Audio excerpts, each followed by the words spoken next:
जय हिंद दोस्तों, मैं राजकुमार आप सभी का स्वागत करता हूं ज्ञानपीठ जीके पॉइंट के इस यूट्यूब चैनल पर। दोस्तों, जीके मॉक टेस्ट की सीरीज में मॉक टेस्ट एक और लेके आया हूं आपके लिए 50 क्वेश्चन टॉप 50 क्वेश्चन का ये मॉक टेस्ट, और आपको बहुत कुछ जानने को मिलेगा, बहुत फ़ायदेमंद होगा आपका ये मॉक टेस्ट। तो बिना देर के हुए शुरू करते हैं एक और मॉक टेस्ट। इससे पहले 3 मॉक टेस्ट अपलोड कर दिए गए हैं, अगर आपने उनको नहीं देखा तो उनको भी देखिए। ये सीरीज़ आपको अच्छी लगे तो प्लीज़ लाइक ज़रूर कीजिएगा और चैनल को सब्सक्राइब करें और बने रहिएगा मेरे साथ। चलिए बिना देरी के पहला क्वेश्चन शुरू करते हैं। क्वेश्चन संख्या 1 क्या कहा गया है? भारत में पर्यावरण संरक्षण अधिनियम कब पारित किया गया? तो भारत में एनवायरनमेंट प्रोटेक्शन एक्ट कब लाया गया था, ये क्वेश्चन है दोस्तों। 19 नवंबर 1986 को भारत में जो पर्यावरण संरक्षण अधिनियम है ये लागू कर दिया गया। कब? 19 नवंबर 1986। 19 नवंबर 1986 पर्यावरण संरक्षण अधिनियम। इसका सही जवाब होगा ऑप्शन सी 1986। दोस्तों, पर्यावरण संरक्षण अधिनियम जो है इसमें कितने अध्याय हैं? इसमें 4 अध्याय हैं, 4 अध्याय हैं। और पर्यावरण संरक्षण अधिनियम को अम्ब्रेला कानून कहा जाता है। छाता विधान या अम्ब्रेला कानून किसे कहा गया? छाता कानून या अम्ब्रेला कानून पर्यावरण संरक्षण अधिनियम को कहा जाता है। तो इसका सही जवाब होगा ऑप्शन सी 1986। क्वेश्चन संख्या 2 इसकी तरफ चलते हैं। निम्नलिखित में से कौन एक कृत्रिम परितंत्र है? कृत्रिम का मतलब है जो मैन मेड है, मनुष्य के द्वारा बनाया गया पारितंत्र है। तो इसका सही जवाब है ऑप्शन डी बगीचा। दोस्तों, जो बगीचे होते हैं ये एक्सिटू का उदाहरण है और ये कृत्रिम परितंत्र में आते हैं, एक्सिटू। बाकी वन, समुद्र, झीलें ये इंसिटू का उदाहरण है। चलिए अगले क्वेश्चन की ओर चलते हैं। क्वेश्चन संख्या 3 इसमें कहा गया सर्वाधिक ग्रीन हाउस इफेक्ट करती है। कौन सी गैस ऐसी है जो सबसे ज़्यादा ग्रीन हाउस इफेक्ट शो करती है? दोस्तों, इसका सही जवाब होगा ऑप्शन ए जलवाष्प सर्वाधिक ग्रीन हाउस प्रभाव दर्शाने वाली गैस है। दोस्तों, ग्रीन हाउस जो प्रभाव है इसकी अवधारणा किसने दी थी? जोसेफ फुरियर ने दी थी। जोसेफ फुरियर के द्वारा ग्रीन हाउस कॉन्सेप्ट दिया गया। ग्रीन हाउस का मतलब है कि पृथ्वी का वैश्विक तापमान बढ़ना, पृथ्वी का ताप बढ़ना या वैश्विक तापमान में वृद्धि होना क्या होता है? ग्रीन हाउस प्रभाव होता है। जब सूर्य की हीट को बहुत सारी गैसें, मतलब क्या है, मतलब समझिएगा, ये पृथ्वी है हमारी और ये सूर्य है। सूर्य की हीट धरती पर आएगी और धरती पर आने से इसकी हीट पृथ्वी पर आएगी और आने के बाद ही पृथ्वी से वापस चली जाएगी। लेकिन कुछ ऐसी गैसें जो पृथ्वी के वायुमंडल में जाकर जम जाती हैं, वो इस हीट को दोबारा कहाँ भेजेंगी? पृथ्वी पर भेजेंगी। और इस हीट को दोबारा पृथ्वी पर भेजने के कारण पृथ्वी का जो तापमान है इसमें क्या हो जाएगी? तापमान में वृद्धि हो जाएगी। इसी तापमान की वृद्धि को क्या कहा जाता है? ग्रीन हाउस प्रभाव कहा जाता है। दोस्तों, आप याद रखिएगा एक प्रोटोकॉल भी साइन किया गया है जिसका नाम है क्योटो प्रोटोकॉल। क्योटो प्रोटोकॉल ये ग्रीन हाउस उत्सर्जन को कम करने की बात करता है। और एक चीज़ और याद रखिएगा, क्योटो प्रोटोकॉल में 6 ऐसी गैसें हैं जिन्हें ग्रीन हाउस गैसों की श्रेणी में रखा गया है, जिनमें कार्बन डाइऑक्साइड है, मीथेन है, नाइट्रस ऑक्साइड है, नाइट्रस परफ्लोरोकार्बन है, हाइड्रोफ्लोरोकार्बन है और सल्फर हेक्साफ्लोराइड है। तो क्योटो प्रोटोकॉल में 6 गैसों को ग्रीन हाउस गैसों की संज्ञा दी गई है, ये आप याद रखिएगा। दोस्तों, एक चीज़ मैं आपको और बता दूं, जो कार्बन क्रेडिट होता है, कार्बन क्रेडिट वो भी ग्रीन हाउस प्रभाव का ही हिस्सा है। कार्बन क्रेडिट ये क्योटो प्रोटोकॉल के अंतर्गत साइन किया गया है और ये ग्रीन हाउस इफेक्ट से संबंधित है। तो इसका सही जवाब होगा ऑप्शन ए जलवाष्प। ऑप्शन ए जलवाष्प। क्वेश्चन संख्या 4 भारत की मुख्य भूमि का दक्षिणतम बिंदु कौन सा है? तो भारत में जो मेनलैंड है, मेनलैंड का मतलब ये भारत है, ये आप भारत मान लें। तो इसकी जो मुख्य भूमि है ये यहाँ से, ये वाली मुख्य भूमि, तो इसका अंतिम बिंदु कौन सा है? दोस्तों, भारत की मुख्य भूमि का अंतिम बिंदु ये है आपका कन्याकुमारी, और इस बिंदु पे आप मिलेगा। तो इसका सही जवाब हो जाएगा ऑप्शन बी कन्याकुमारी। ये भारत की मुख्य भूमि का दक्षिणतम बिंदु है। और एक चीज़ मैं आपको और बता दूं, जो कन्याकुमारी है इसका नाम केप कोमोरिन भी है, केप कोमोरिन। केप कोमोरिन किसका नाम है? कन्याकुमारी का नाम है। दोस्तों भारत में अरब सागर जो इधर मिलेगा आपको, बंगाल की खाड़ी और हिंद महासागर, तीनों का मिलन जिस बिंदु पर होता है वो बिंदु ये वाला है और इसे ही कन्याकुमारी कहा जाता है। कभी प्रश्न पूछता है कि अरब सागर, हिंद महासागर और बंगाल की खाड़ी का मिलन कहाँ पर होता है, तो कहाँ पर होता है? कन्याकुमारी में होता है। ये तमिलनाडु में आता है, आप याद रखिएगा। लक्षद्वीप यहाँ पे लिखा गया है, लक्षद्वीप की राजधानी है कवरत्ती।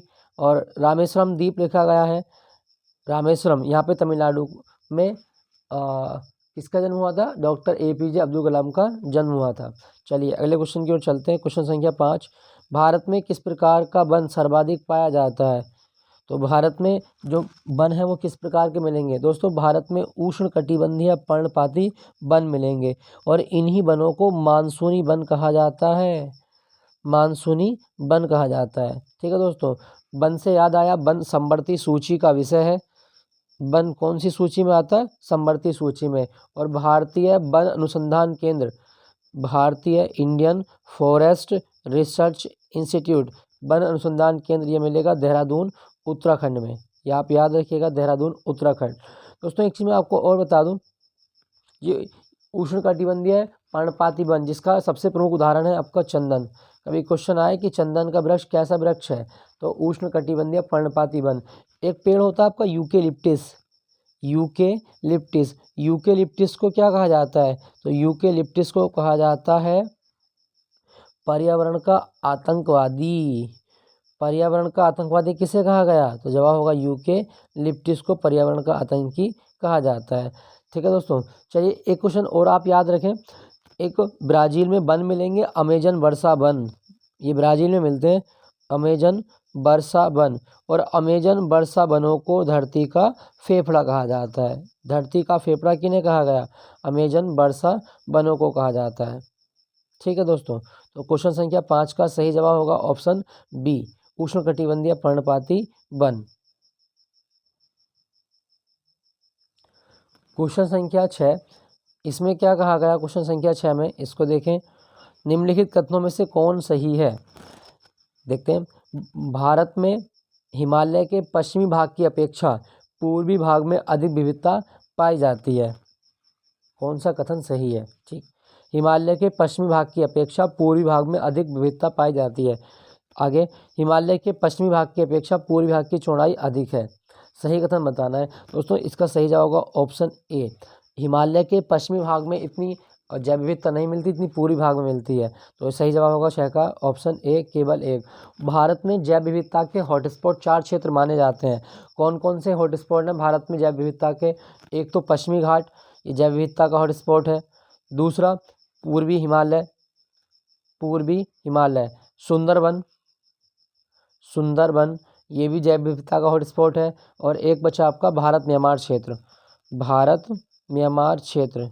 भारत में जो बायोडाइवर्सिटी हॉटस्पॉट हैं वो 4 स्थानों पर मिलते हैं। एक चीज़ और आप याद रखें कि भारत में जैव विविधता अधिनियम कब लाया गया था? जैव विविधता अधिनियम, जैव विविधता अधिनियम कब लाया गया? तो सन 2002 में जैव विविधता अधिनियम लाया गया है। ठीक है दोस्तों, आप याद रखिएगा जैव विविधता शब्द किसने दिया है? बायोडाइवर्सिटी जो टर्म है ये किसके द्वारा कॉइन की गई है? दोस्तों जैव विविधता शब्द को गढ़ा था वॉल्टर रोजन ने, वॉल्टर रोजन ने जैव विविधता शब्द को गढ़ा है, ये भी आप याद रखिएगा। चलिए क्वेश्चन 7 की ओर चलते हैं। इसमें कहा गया अरब सागर में गिरने वाली प्रायद्वीपीय भारत की सबसे बड़ी नदी कौन सी है? दोस्तों अरब सागर भारत के पश्चिमी साइड में आता है। अरब सागर की हम बात करें तो ये इधर आएगा आपका। और अरब सागर में गिरने वाली जो सबसे लंबी नदी है जो पश्चिम की ओर बहती है वो है नर्मदा नदी। नर्मदा नदी के बारे में आप याद रखिएगा, ये सतपुड़ा का उत्तरी हिस्सा जो अमरकंटक के नाम से जाना जाता है, तो अमरकंटक की चोटियों से नर्मदा नदी निकलती है। इसे मध्य प्रदेश और गुजरात की जीवन रेखा भी कहा जाता है। दोस्तों ये जो नदी है ये जबलपुर में एक जलप्रपात का निर्माण करती है जिसका नाम है धुआंधार जलप्रपात, धुआंधार जलप्रपात। ये भी आप याद रखिएगा, ये किस नदी पर है? नर्मदा नदी पर। देखो एक चीज़ और आप याद रखें, मध्य प्रदेश में एक नेशनल पार्क है कान्हा, कान्हा किसली नेशनल पार्क। तो कान्हा नेशनल पार्क में कौन सी नदी बहती है? तो नर्मदा नदी कान्हा किसली नेशनल पार्क से होकर बहती है। ठीक है दोस्तों, नर्मदा नदी भगवान शिव की पुत्री भी कहलाती है और मध्य प्रदेश का जबलपुर शहर नर्मदा नदी के किनारे है। चलिए कमेंट में लिख के बताइएगा सरदार सरोवर बांध किस नदी पर है और ये कहाँ पर स्थित है। क्वेश्चन संख्या 8 की ओर चलते हैं। क्वेश्चन संख्या 8 में कहा गया चाय की खेती के लिए निम्नलिखित में से कौन सी मिट्टी सबसे उपयुक्त होती है। क्वेश्चन संख्या 8, तो चाय की खेती के लिए ऐसी मिट्टी अत्यधिक उपयोगी होगी जो अम्लीय होती है।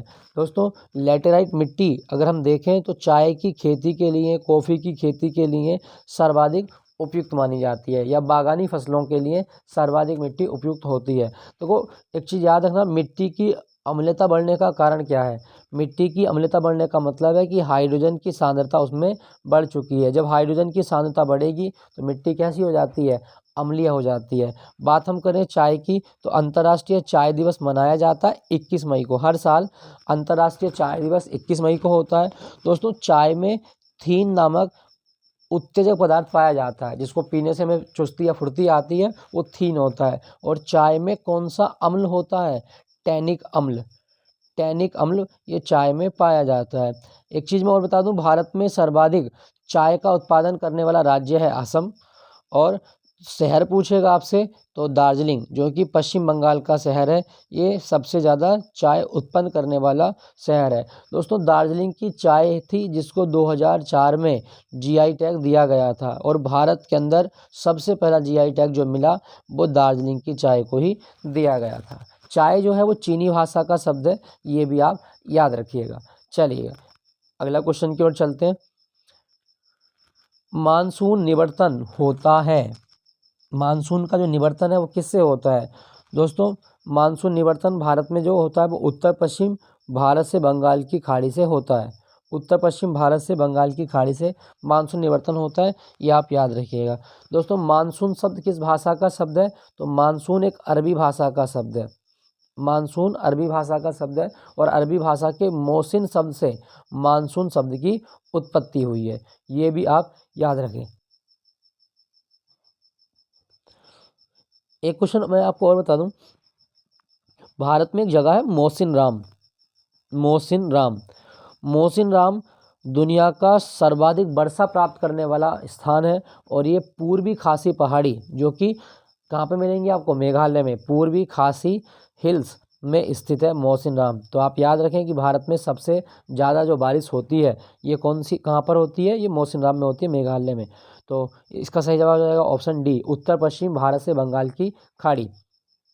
अगला क्वेश्चन, क्वेश्चन संख्या 10, क्या कहा गया है इसमें? क्वेश्चन संख्या 10 में वेनेजुएला की राजधानी कहाँ है? दोस्तों वेनेजुएला ये दक्षिण अमेरिका का देश है, और इसकी राजधानी है कराकास।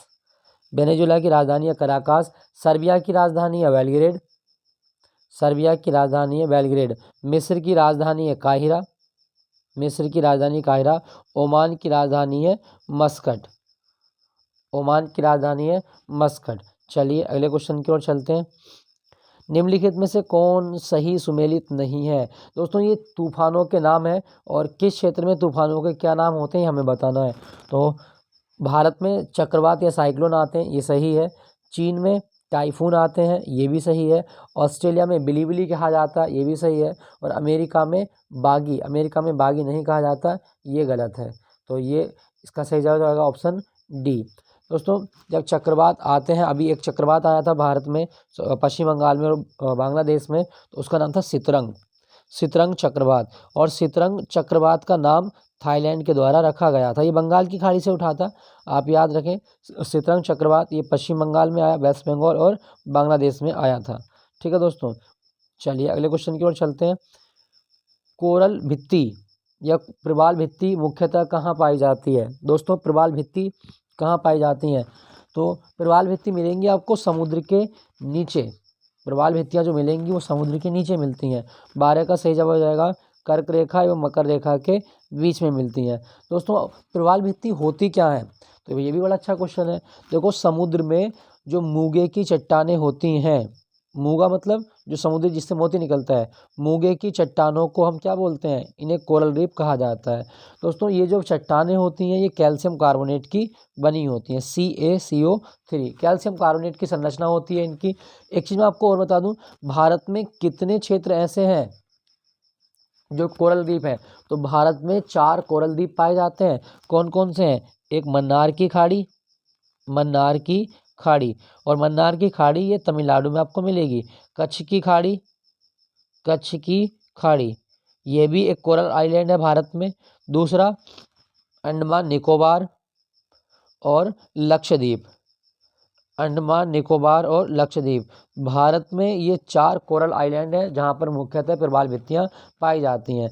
दोस्तों दुनिया की सबसे बड़ी प्रवाल भित्ति का नाम है great barrier reef, great barrier reef. और ग्रेट बैरियर रीफ ये ऑस्ट्रेलिया के क्वींसलैंड शहर में स्थित है। ग्रेट बैरियर रीफ ऑस्ट्रेलिया के क्वींसलैंड शहर में स्थित है, ये भी आप याद रखें। और ये दुनिया की सबसे बड़ी मूंगे की चट्टान मानी जाती है। ठीक है दोस्तों, चलिए एक चीज़ और याद रखिएगा, कोरल रीफ का मतलब है एक इंडिकेटर होते हैं ये, और ये समुद्र में प्रदूषण का सूचक है। यदि समुद्र में प्रदूषण बढ़ रहा है तो कोरल रीफ सर्वाइव नहीं कर पाते, ये खुद ही समाप्त हो जाते हैं। तो आप याद रखें, समुद्री प्रदूषण का सूचक कौन माना जाता है? कोरल रीफ माने जाते हैं। अगले क्वेश्चन की ओर चलते हैं। क्वेश्चन संख्या 13, इसमें कहा गया स्वर्ण सिंह समिति का संबंध किससे है? दोस्तों स्वर्ण सिंह समिति ये 1976 में जो मौलिक अधिकार नहीं, मूल कर्तव्य है, मूल कर्तव्य जो हमारे संविधान में शामिल किए गए उनसे संबंधित है। तो 13 का सही जवाब होगा ऑप्शन सी, मूल कर्तव्य है। दोस्तों स्वर्ण सिंह समिति की सिफारिश पर ही 42वें संविधान संशोधन अधिनियम 1976 के द्वारा मौलिक कर्तव्यों को संविधान में हमने जगह दी थी। वर्तमान में हमारे संविधान में 11 मौलिक कर्तव्य हैं, और मौलिक कर्तव्य रखे गए हैं संविधान के भाग 4A में। भाग 4A के अंतर्गत मौलिक कर्तव्यों को रखा गया है। चलिए अगले क्वेश्चन की ओर चलते हैं। इसमें कहा गया क्वेश्चन संख्या 14, न्यायोचित एवं मानवीय कार्य दशाओं तथा मातृत्व सहायता के लिए उपबंध किस अनुच्छेद में किया गया है? तो इसका सही जवाब होगा ऑप्शन सी। मतलब क्या है? कोई महिला है जो गर्भवती है और वह किसी सरकारी ऑफिस में काम करती है, तो वह अपना मातृत्व अवकाश ले सकती है। ऐसा कौन से आर्टिकल में कहा गया? आर्टिकल 42 में मातृत्व अवकाश का उल्लेख किया गया है। दोस्तों मैं अभी बता दूं, भारत में जो मातृत्व अवकाश मिलता है वो 12 से 26 सप्ताह का मिलता है। 12 से 26 सप्ताह का मातृत्व अवकाश भारत में दिया जाता है, ये भी आप याद रखें। और ये जो अनुच्छेद 42 है ये DPSP के अंतर्गत शामिल किया गया है। DPSP राज्य के नीति निर्देशक सिद्धांत जो हमने लिए थे आयरलैंड से। चलिए अगले क्वेश्चन की ओर चलते हैं। क्वेश्चन संख्या 15, निम्नलिखित कथनों पर विचार कीजिए, ये हमें बताना है। निम्नलिखित कथनों पर विचार कीजिए, कौन सा कथन गलत है इसमें आपको बताना है, गलत कथन की पहचान करनी है। तो भारत के नियंत्रक एवं महालेखा परीक्षक के संबंध में निम्न कथनों पर विचार कीजिए। तो 15 का पहला कथन क्या कहता है? इसके कार्यकाल 6 वर्ष या 62 वर्ष जो भी पहले हो आयु तक होता है। दोस्तों CAG का जो कार्यकाल है ये कितना होगा? ये 6 वर्ष और 65 वर्ष की आयु तक होता है। तो ये पहला वाला हो गया आपका गलत। यह राष्ट्रपति के प्रसाद पर्यंत अपने पद पर बना रहता है, तो ये भी गलत है। यह राष्ट्रपति के प्रसाद पर्यंत अपने पद पर नहीं बना रहता। इसके वेतन एवं अन्य सेवा शर्तें राष्ट्रपति द्वारा निर्धारित की जाती हैं, तो इसके वेतन तथा सेवा शर्तें संसद निर्धारित करती है, राष्ट्रपति निर्धारित नहीं करता। तो ऑप्शन पहला भी गलत है, दूसरा भी गलत है और तीसरा भी गलत है। तो 15 का सही जवाब हो जाएगा ऑप्शन डी। इसमें जितने भी कथन हैं वो सारे गलत हैं। दोस्तों CAG की बात करें तो CAG का जो आर्टिकल है वो है आर्टिकल 148 में CAG का उल्लेख किया गया है कि भारत का एक CAG होगा। और कैग का काम भारत सरकार के खातों की ऑडिटिंग करना होता है, ना कि अकाउंटिंग। एक चीज़ मैं आपको और बता दूं, कैग की जो रिपोर्ट होती है ये कौन सी, कैग अपनी रिपोर्ट किसको देगा? राष्ट्रपति को। और राष्ट्रपति इस रिपोर्ट को कहाँ पे रखवाएगा? संसद में। और संसद की कौन सी समिति होगी जो कैग की रिपोर्ट की समीक्षा करेगी? वो है लोक लेखा समिति। तो कैग की रिपोर्ट की समीक्षा करने वाली संसदीय समिति का नाम है लोक लेखा समिति। इस समिति में 15 सदस्य लोकसभा के और 7 सदस्य राज्यसभा से होते हैं। कुल मिला के 22 सदस्य होते हैं लोक लेखा समिति में, और ये भारतीय संसद की सबसे पुरानी समिति है जो 1921 में बनी थी। तो सीएजी आर्टिकल 148। अच्छा, भारत के पहले सीएजी कौन थे? तो नरहरि राव भारत के पहले सीएजी थे, ये भी आप याद रखिएगा, नरहरि राव। अगले क्वेश्चन की ओर चलते हैं। क्वेश्चन संख्या 16, राज्यों में मुख्यमंत्री समेत मंत्रियों की अधिकतम संख्या विधानसभा की कुल सदस्य संख्या के कितने प्रतिशत से अधिक नहीं होनी चाहिए? तो मुख्यमंत्री अपनी राज्य की जो मंत्री परिषद है उसमें कितने सदस्य रख सकता है? 16 का सही जवाब होगा ऑप्शन सी, 15%। सेम कहानी लोकसभा में प्रधानमंत्री के लिए भी होती है कि लोकसभा के 15% सदस्य प्रधानमंत्री अपनी मंत्रिमंडल में रख सकता है, ये भी आप याद रखिएगा, ठीक है। और इसके लिए कौन सा संविधान संशोधन था? इसके लिए 91वां संविधान संशोधन 2003 किया गया है। अगले क्वेश्चन की ओर, रिट जारी करना उच्चतम न्यायालय के किस क्षेत्र अधिकार में आता है?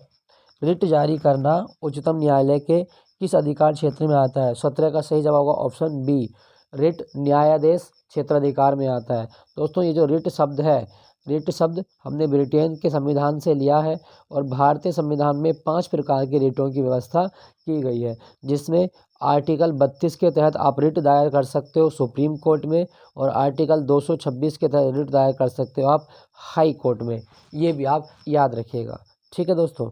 चलिए अगले क्वेश्चन की ओर चलते हैं। क्वेश्चन संख्या 18, दल बदल अधिनियम किस संविधान संशोधन के द्वारा पारित किया गया? तो भारत में जो एंटी डिफेक्शन एक्ट लाया गया, ये 52वां संविधान संशोधन अधिनियम 1985 में लाया गया। दोस्तों, दल बदल अधिनियम जब लाया गया तो इसके द्वारा भारतीय संविधान में 10वीं अनुसूची को जोड़ा गया।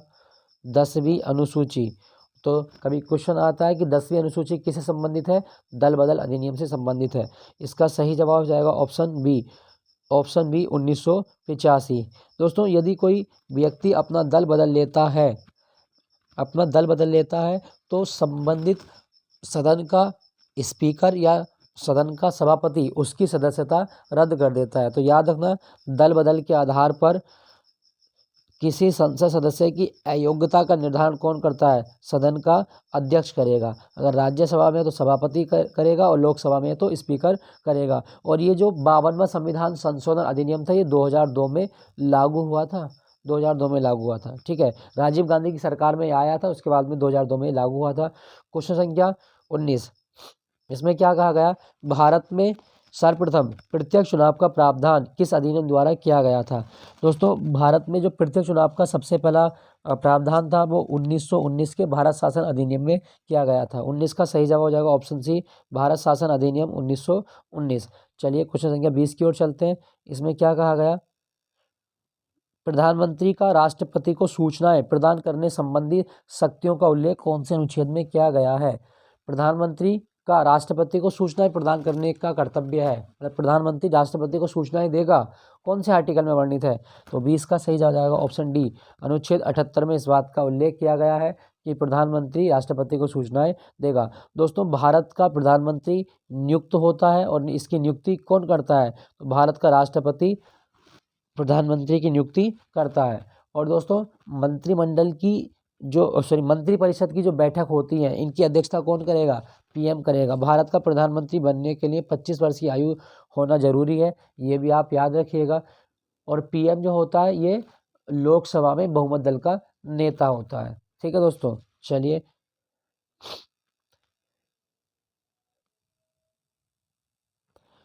क्वेश्चन संख्या 21, क्या कहा गया? कौन से देश को प्रातःकालीन शांति की भूमि द लैंड ऑफ मॉर्निंग काम के नाम से जाना जाता है? द लैंड ऑफ मॉर्निंग काम दक्षिण कोरिया को कहा जाता है, ये आप याद रखिएगा, द लैंड ऑफ मॉर्निंग काम। दक्षिण कोरिया की मुद्रा वॉन कहलाती है, और इसकी राजधानी है सियोल। थाईलैंड को सफ़ेद हाथियों की भूमि कहा जाता है। जापान को उगते सूर्य का देश कहा जाता है। चीन का एक मरुस्थल याद रखना, तकला मकान मरुस्थल। और चीन की राजधानी बीजिंग है, बीजिंग का पूरा नाम पीकिंग भी है। चीन की 2 मुद्राएं हैं, एक युआन और एक रेनमिनबी। युआन और रेनमिनबी, ये आप याद रखें। चलिए एक बड़ा टफ क्वेश्चन पूछता हूँ आपसे, भारत और चीन के बीच पंचशील समझौता कब हुआ था? भारत और चीन के बीच पंचशील समझौता कब हुआ था, ये हमें कमेंट में लिख के बताना है। तो इसका सही जवाब हो जाएगा ऑप्शन बी, दक्षिण कोरिया। अगला क्वेश्चन, विश्व जल संरक्षण दिवस कब मनाया जाता है? विश्व जल संरक्षण दिवस कब मनाया जाता है? दोस्तों प्रतिवर्ष 22 मार्च को जल दिवस मनाया जाता है। 22 का सही जवाब हो जाएगा ऑप्शन बी, 22 मार्च। एक चीज़ मैं आपको और बता दूं, संयुक्त राष्ट्र संघ द्वारा 2003 को अंतर्राष्ट्रीय स्वच्छ जल वर्ष घोषित किया गया था। तो कभी क्वेश्चन आए कि अंतर्राष्ट्रीय स्वच्छ जल वर्ष कौन सा था? 2003। दोस्तों जल का पीएच मान, जो शुद्ध जल होगा उसका पीएच मान 7 होता है। और एक चीज़ और याद रखें, पृथ्वी के 71% भाग पर जलमंडल का विस्तार है। ठीक है दोस्तों, जल का सूत्र H2O होता है, H2O। और जल में कौन सा बंध बनता है? हाइड्रोजन बंध। ऑक्सीजन और हाइड्रोजन के बीच कौन सा बंध बनता है? हाइड्रोजन बंध बनता है। जल के बारे में एक चीज़ और याद रखिएगा, भारत में जल संरक्षण या जल प्रदूषण निषेध अधिनियम कब लाया गया था? तो भारत में 1974 में जल प्रदूषण निषेध अधिनियम लाया गया है। ठीक है दोस्तों। दोस्तों क्या हमें पानी पीने से ऊर्जा मिलती है? क्या जल पीने से हमें ऊर्जा मिलेगी? दोस्तों हमें पानी पीने से ऊर्जा नहीं मिलती। तो इसका सही जवाब हो जाएगा ऑप्शन बी, 22 मार्च। अगला क्वेश्चन, स्वदेशी और बहिष्कार आंदोलन का अनुमोदन कांग्रेस के किस अधिवेशन में हुआ था? तो 23 का सही जवाब हो जाएगा ऑप्शन सी, बनारस अधिवेशन 1905। दोस्तों स्वदेशी आंदोलन क्या था? देखिए मान लीजिए ये भारत, ये बंगाल है। अब बंगाल का अंग्रेजों ने कर दिया विभाजन। विभाजन का उद्देश्य था भारत की जो राष्ट्रवादी या क्रांतिकारी गतिविधियां थी इसको कमजोर करना। अब इसमें जब विभाजन कर दिया गया तो इसमें दो क्षेत्र बनाए गए। ये जो पश्चिमी क्षेत्र था ये हिंदू का क्षेत्र था, और जो पूर्वी क्षेत्र था ये मुस्लिमों का क्षेत्र था। अब ये जो बंगाल विभाजन था ये पारित, मतलब इसका प्रस्ताव पारित हो गया। और इसके विरोध में 7 अगस्त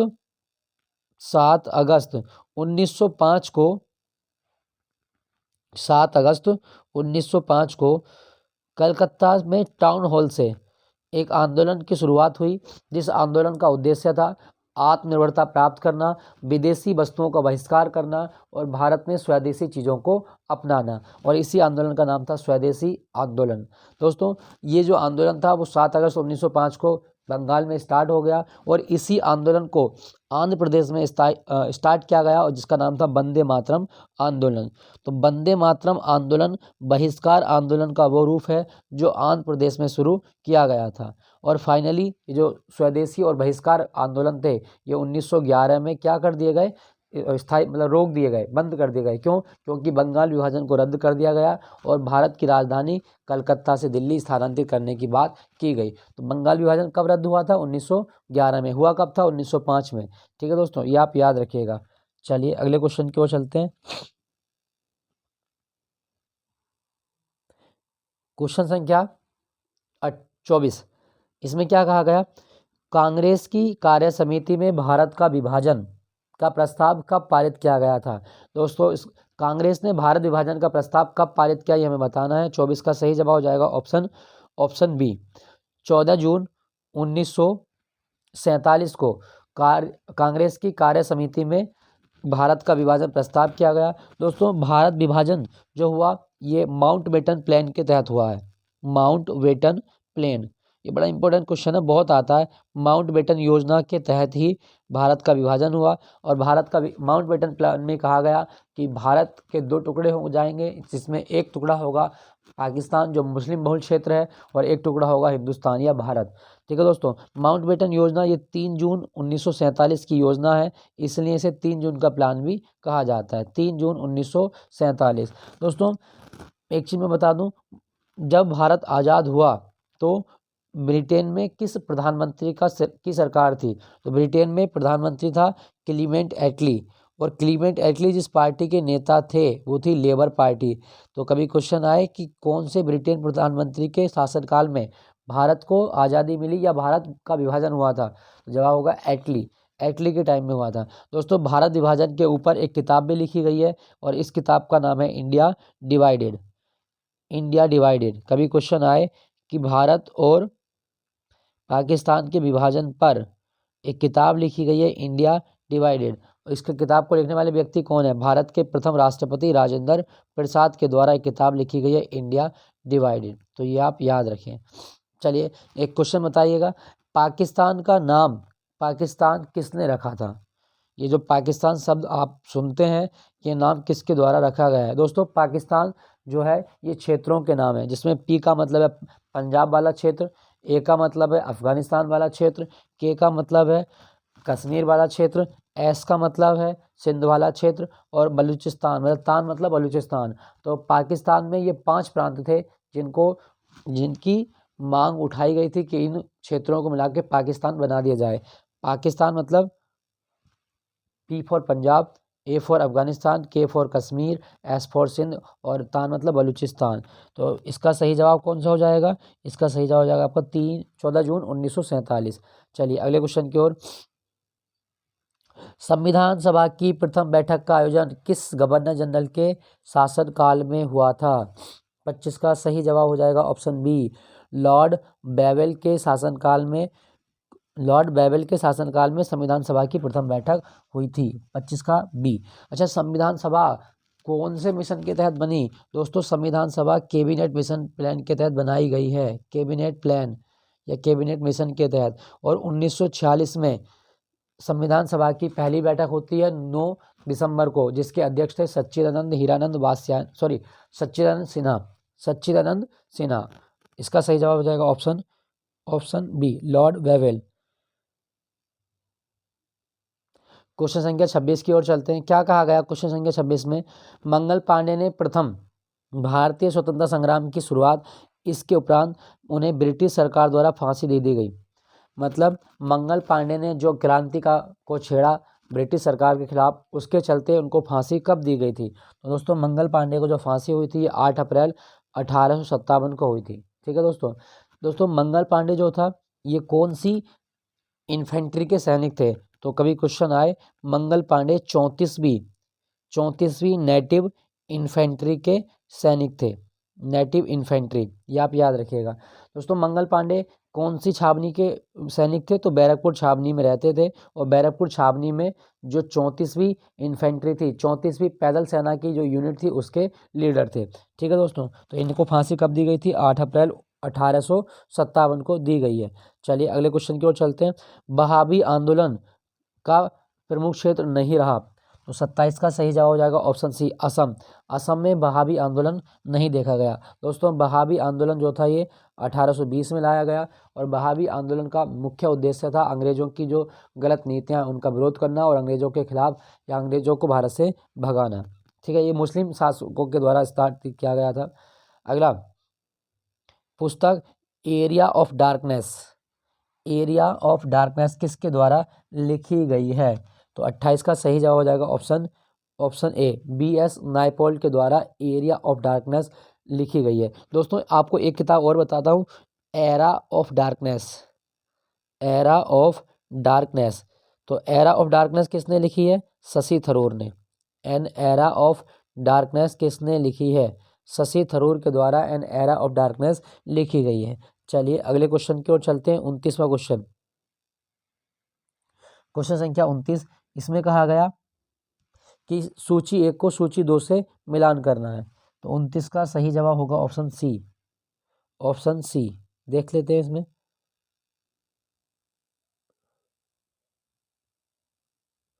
ऑप्शन सी, ऑप्शन सी में क्या कहा गया कि पहले का चौथा, अर्थात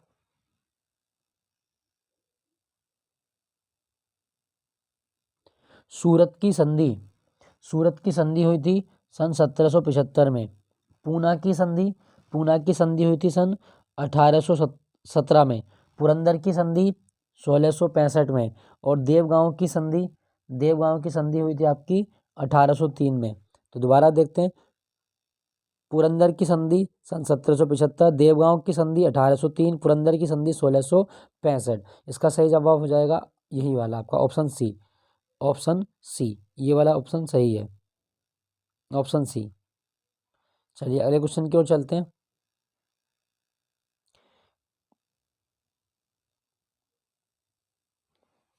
निम्नलिखित में से किस ग्रंथ से गुप्त काल के बारे में जानकारी प्राप्त होती है? तो दोस्तों कौन सा ग्रंथ है जिससे गुप्त काल के बारे में जानकारी प्राप्त होती है? तो इसका सही जवाब होगा ऑप्शन ए, मृच्छकटिकम। मृच्छकटिकम ये जो है किसने लिखा था? तो शूद्रक द्वारा लिखा गया है। मृच्छकटिकम शूद्रक ने लिखा। मुद्रा राक्षस ये विशाख दत्त की है, विशाख दत्त। और नेक्स्ट लिखा गया आपका राजतरंगिणी। राजतरंगिणी ये कल्हण के द्वारा लिखी गई है, कल्हण। और राजतरंगिणी जो है जम्मू कश्मीर का इतिहास बताती है।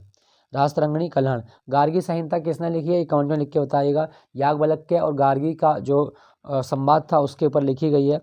क्वेश्चन संख्या 31, इसमें कहा गया कलिंग शासक खारबेल किस धर्म का अनुयायी था? तो कलिंग वंश का जो राजा खारबेल है ये जैन धर्म का अनुयायी था। दोस्तों कलिंग युद्ध की बात करें तो कलिंग का युद्ध 261 ईसा पूर्व अकबर और चेदी वंश के राजा खारबेल के बीच लड़ा गया। दोस्तों कलिंग युद्ध जो था ये दया नदी के किनारे लड़ा गया था। दया नदी, ये बड़ा इंपॉर्टेंट क्वेश्चन है। कलिंग का युद्ध कौन सी नदी के किनारे हुआ था?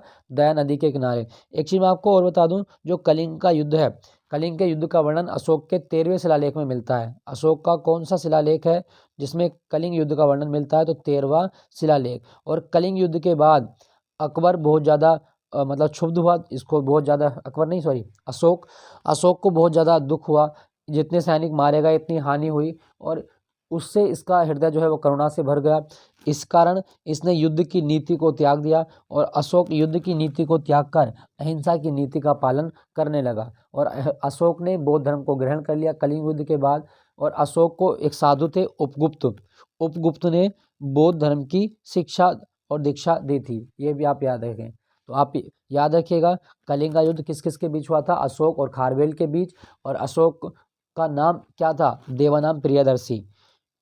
अशोक का एक उपनाम भी है जिसे देवानाम प्रियदर्शी भी कहा जाता है, देवानाम प्रियदर्शी। और अशोक के शिलालेखों को सबसे पहले किसने पढ़ा था? अशोक के शिलालेखों को सबसे पहले पढ़ा था जेम्स प्रिंसेप ने। जेम्स प्रिंसेप द्वारा सबसे पहले अशोक के शिलालेखों को पढ़ा गया था। जेम्स प्रिंसेप 1837 में इसने अशोक के शिलालेखों की लिपि पढ़ी थी।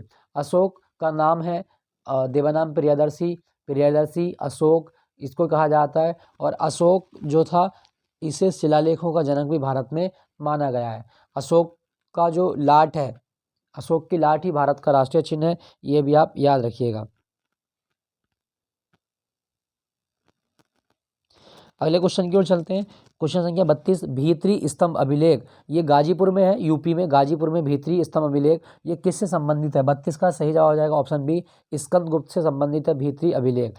चलिए अगले क्वेश्चन की ओर चलते हैं। दक्षिण भारत में स्थित कैलाशनाथ मंदिर किस शासकों द्वारा निर्मित करवाया गया था?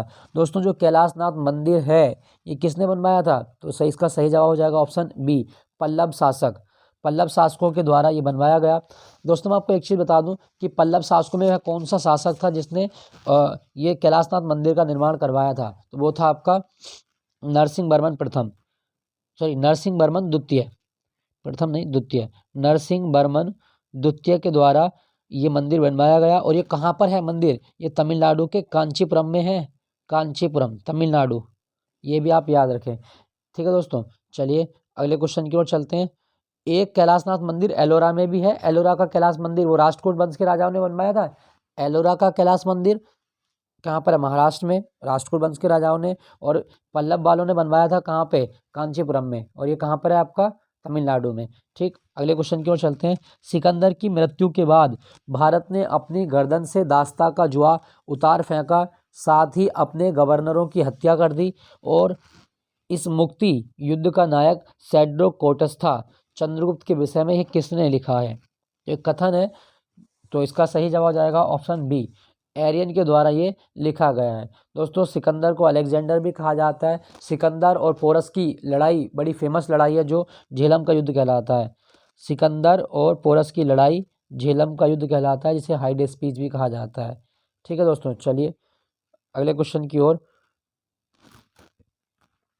ध्वनि का प्रभाव मानव के मस्तिष्क में कितने समय तक रहता है, हमें बताना है। तो 35 का सही जवाब जाएगा ऑप्शन बी, 1/10 सेकेंड तक ध्वनि का प्रभाव मानव के कानों पर रहता है। दोस्तों ध्वनि की तीव्रता का मात्रक क्या है? ध्वनि की तीव्रता का मात्रक है डेसिबल। ध्वनि की तीव्रता का मात्रक है डेसिबल। अच्छा, 0 डिग्री सेल्सियस पर ध्वनि की चाल कितनी होती है? तो 332 मीटर पर सेकंड लगभग होती है। ध्वनि की चाल 332 मीटर पर सेकंड। क्या ध्वनि निर्वात में गमन कर सकती है? नहीं, ध्वनि निर्वात में नहीं चल सकती, अर्थात निर्वात में ध्वनि की चाल शून्य होती है। ये भी आप याद रखें। ठीक है दोस्तों, चलिए अगले क्वेश्चन की ओर चलते हैं। क्वेश्चन संख्या 36। क्या कहा गया है? नेत्र में प्रवेश करने वाले प्रकाश की मात्रा को नियंत्रण करने का भाग नियंत्रित करने का काम कौन सा अंग करता है? जो हमारे नेत्र में प्रकाश जा रहा है, इसकी मात्रा को कौन नियंत्रित करेगा?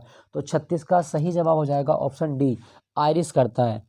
आइरिस के द्वारा प्रकाश की मात्रा का नियंत्रण किया जाता है। दोस्तों, मानव की आंख कितने मेगापिक्सल की होती है? तो 576 मेगापिक्सल की होती है। ये भी आप याद रखिएगा। दोस्तों, मानव की आंख पर प्रतिबिंब रेटिना पर बनता है, और रेटिना पर बनने वाला प्रतिबिंब हमेशा वास्तविक होगा और उल्टा होता है। वास्तविक व उल्टा, ये भी आप याद रखें, वास्तविक व उल्टा। एक चीज़ मैं आपको और बता दूं, मानव की आंखों में आंसू निकलते हैं, और आंसू किस ग्रंथि से निकलते हैं? वो है लैक्रिमल ग्रंथि।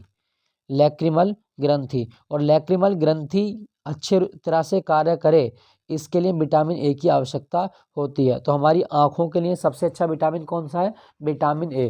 दोस्तों, हमारी आंख का जो निकटतम बिंदु है वो कितनी दूरी पर होता है? 25 सेंटीमीटर दूरी पर होता है, जबकि दूर बिंदु या अनंत पर होता है। ठीक है दोस्तों, यहाँ पर एक शब्द लिखा गया है आपका कॉर्निया। नेत्र दान करने के समय नेत्र का कौन सा भाग दान किया जाता है? कॉर्निया। क्यों? क्योंकि कॉर्निया में रक्त वाहिकाएं नहीं होती हैं, इसलिए कॉर्निया में रक्त वाहिकाएं नहीं पाई जाती। ये भी आप याद रखिएगा। एक चीज़ मैं आपको और बता दूं, जो मानव की आंखें हैं, ये सबसे ज़्यादा संवेदनशीलता किस रंग के प्रति दर्शाती हैं?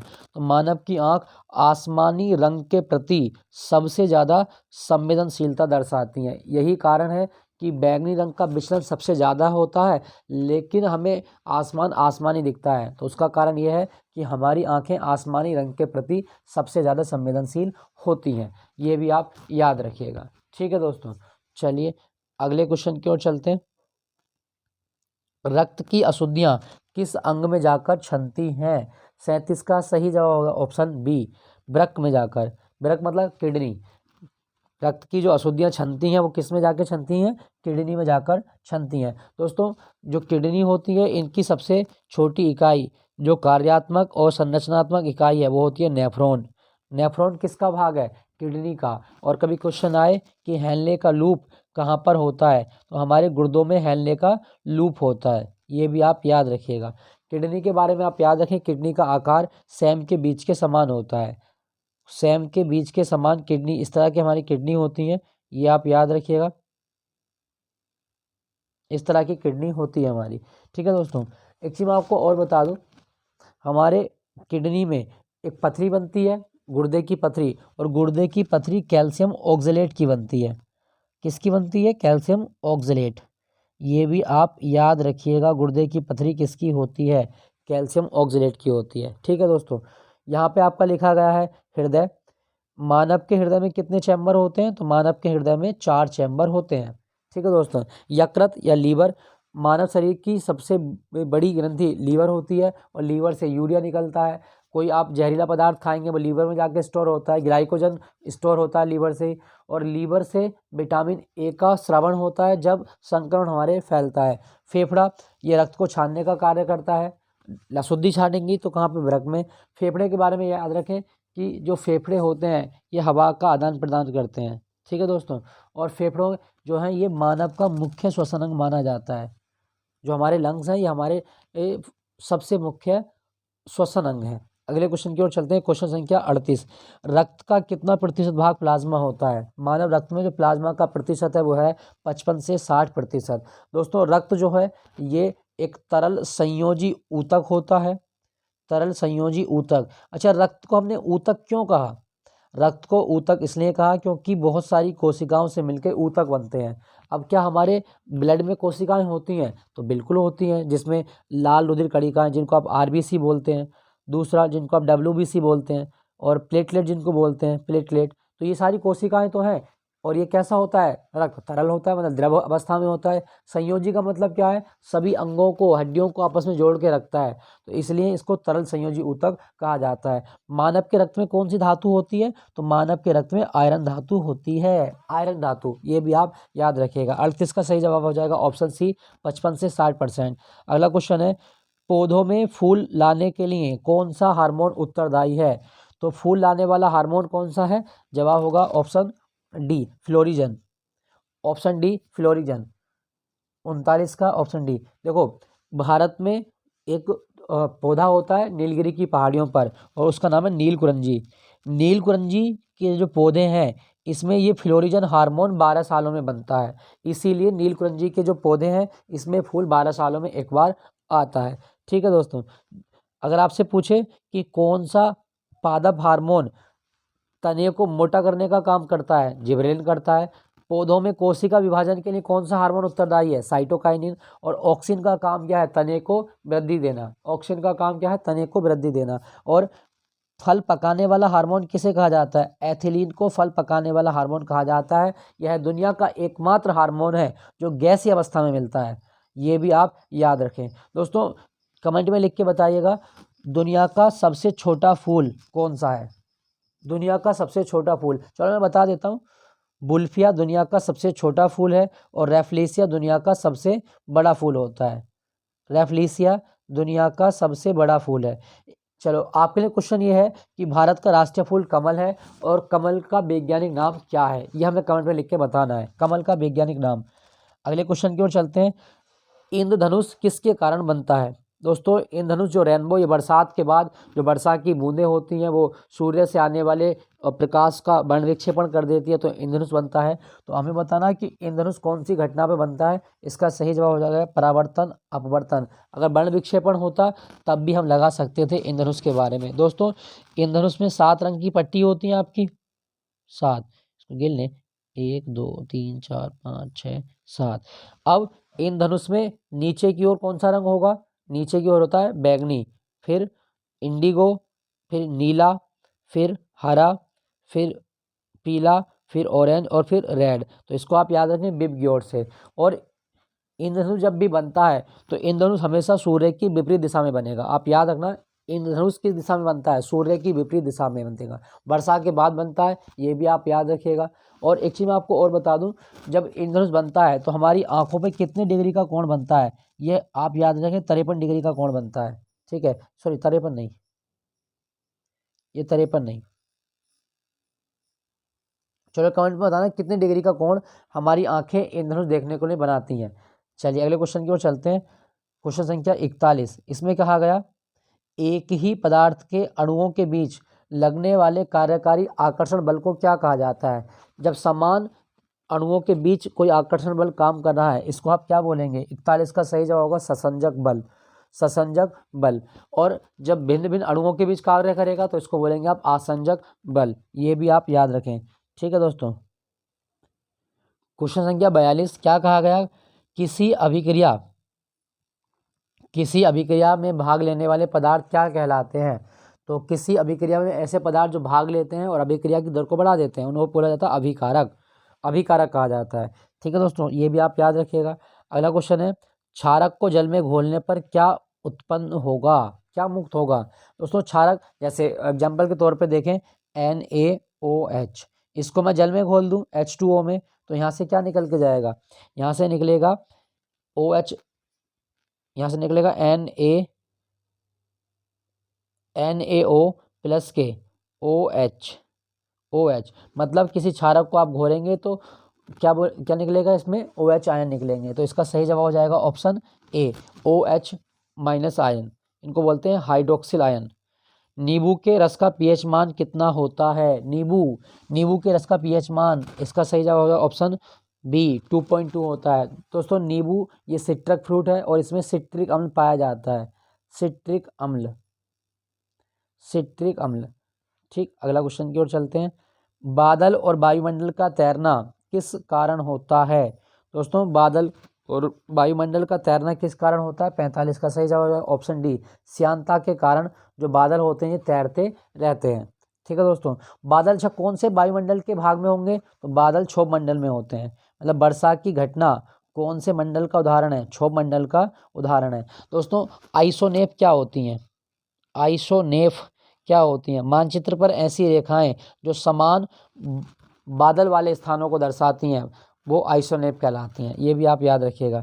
छाया में पनपने वाले पौधे क्या कहलाते हैं, ऐसे पौधे जो छाया में पनपते हैं उनको क्या कहा जाता है, उनको कहा जाता है सियोफाइट, सियोफाइट उनको कहा जाता है। लिथोफाइट ये चट्टानों पर पनपने वाले पौधे होते हैं। हेलोफाइट लवणीय मृदा में पनपने वाले पौधे होते हैं। ठीक है दोस्तों, अगला क्वेश्चन है आपके लिए, मैनरहीम रेखा किन दो देशों के बीच स्थित है, मैनरहीन 47 का सही जवाब हो जाएगा ऑप्शन ए, रूस और फिनलैंड के बीच मैनरहीन रेखा पाई जाती है। अच्छा भारत और चीन के बीच कौन सी है, तो भारत और चीन के बीच है मैकमोहन, मैकमोहन रेखा, किस किस के बीच, भारत और चीन के बीच। अच्छा पाकिस्तान और भारत के बीच रेडक्लिफ होती है, रेडक्लिफ, रेडक्लिफ रेखा भारत और पाकिस्तान के बीच। अच्छा एक चीज आप और याद रखिएगा कि फ्रांस और जर्मनी के बीच कौन सी रेखा, मैगिनॉट रेखा, फ्रांस और जर्मनी इनके बीच है मैगिनॉट। अच्छा 17वीं समानांतर रेखा, तो 17वीं समानांतर रेखा उत्तरी वियतनाम और दक्षिणी वियतनाम को अलग करती है, उत्तरी वियतनाम और दक्षिणी वियतनाम। अच्छा आपसे पूछेगा 38वीं समानांतर रेखा, 38वीं समानांतर रेखा तो उत्तर कोरिया और दक्षिण कोरिया को अलग करने वाली रेखा है 38वीं समानांतर रेखा। अच्छा आपसे पूछेगा 49वीं समानांतर रेखा, तो अमेरिका और कनाडा को अलग करने वाली रेखा है 49वीं समानांतर रेखा। चलिए कमेंट में लिख के बताइएगा सरक्रीक, सरक्रीक कहाँ पर स्थित है।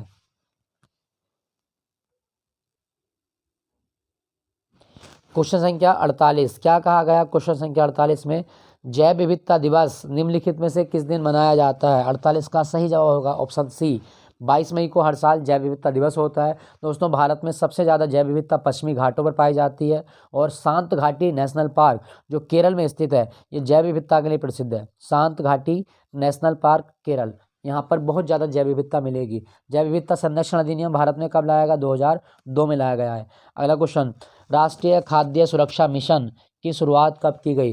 दोस्तों राष्ट्रीय खाद्य सुरक्षा मिशन की शुरुआत अक्टूबर 2007 में की गई है, तो इसका सही जवाब हो जाएगा 49 का ऑप्शन ए, अक्टूबर 2007। कन्फ्यूजन मत रखिएगा, ये आपसे पूछा है राष्ट्रीय खाद्य सुरक्षा मिशन, खाद्य सुरक्षा मिशन 2007 में। अगर पूछता खाद्य सुरक्षा अधिनियम तो जवाब होता 2013, खाद्य सुरक्षा अधिनियम 2013 और खाद्य सुरक्षा अधिनियम 2007, ये आप याद रखें। ठीक है दोस्तों, चलिए अगले क्वेश्चन की ओर चलते हैं। भारत में मुद्रास्फीति का प्राकलन क्या सबसे प्रचलित माप है, मतलब महंगाई का जो हम आकलन करते हैं वो कौन से माप है हमारा, तो वो है आपका CPI, कंज्यूमर प्राइस इंडेक्स, उपभोक्ता मूल्य सूचकांक। और ये उपभोक्ता मूल्य सूचकांक जो भारत में महंगाई का आकलन करता है ये कौन जारी करता है, वाणिज्य मंत्रालय, उद्योग एवं वाणिज्य मंत्रालय द्वारा जारी किया जाता है। और भारत में जो CPI है इसका आधार वर्ष है 2012। उपभोक्ता मूल्य सूचकांक का आधार वर्ष क्या है, 2012 का इसको आधार वर्ष मानकर भारत में मुद्रास्फीति का आकलन किया जाता है। तो दोस्तों ये थे आज टॉप 50 क्वेश्चन। आई होप ये सेशन आपको बहुत मज़ेदार लगा होगा, बहुत कुछ जानने को मिला होगा। इसी तरह के मॉक टेस्ट के लिए मेरे साथ बने रहिएगा ज्ञानपीठ के इस GK पॉइंट पर। और आपसे एक रिक्वेस्ट, ये सेशन आपको बहुत अच्छा लगा हो तो आप इसको लाइक कीजिएगा, अपने दोस्तों के साथ शेयर करें और मेरे साथ बने रहिएगा। दोस्तों ख्याल रखिएगा, आपकी ज़िंदगी बड़ी अनमोल है, अपनी ख्याल करें और हमेशा खुश रहें और अपने लक्ष्य को प्राप्ति के लिए हमेशा अग्रसर रहें। इन्हीं शुभकामनाओं के साथ आपका दिन शुभ हो, आपका आने वाला समय मंगलमय हो। आज की क्लास को यहीं विराम देता हूँ। जय हिंद, टेक केयर।